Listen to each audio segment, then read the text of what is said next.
কুণ্ড মেলা প্রাঙ্গণে এই সবজি বাজারের উপর যে একটা বটগাছ ছিল সেটা ভেঙে পড়েছে, এখানে এই সম্বন্ধে আপনারা মেলা কমিটির পক্ষ থেকে কি বলবেন?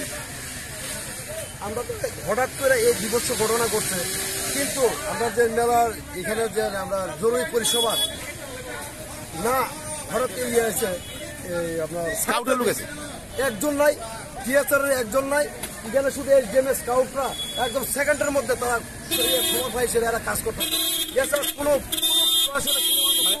অগ্নি নির্বাপক দপ্তর নাই, অনুপস্থিত। একদম ডিজাস্টার ম্যানেজমেন্ট অনুপস্থিত। টিএসআর আছে আর কিছু কয় ঘন্টা পরে উদ্বোধন হবে মেলা, 4 ঘন্টা পরে মাননীয় মুখ্যমন্ত্রী আসবেন, কিন্তু এই অবস্থায় মেলার মধ্যে এই যে প্রশাসনিক একটা অব্যবস্থা রয়েছে, এটা তো সত্যি নাকি? হ্যাঁ সত্যি। আচ্ছা, এখানে হতাহতের কোনো খবর রয়েছে? আচ্ছা, এটা এই সমস্ত গাছ সারাই করে এই দোকানগুলো তুলতে কতক্ষণ সময় লাগবে? কতক্ষণ সময় লাগবে?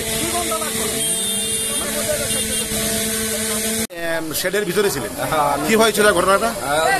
যখন মোটমোট করে ভাঙিয়া পড়ে গেছে, তখন আমি দোকান থেকে পিছনের দিকে পাল্টা পড়ে গেছি। ওই সময় কি দোকানে আরো লোক ছিল? আছেন, তারা বেরিয়ে গেছে। মানে গাছ মানে আওয়াজ শুনতে শুনতে আপনারা সব বেরিয়ে গেলেন? সব বেরিয়ে গেছে। আপনার নাম? জগৎ রায়।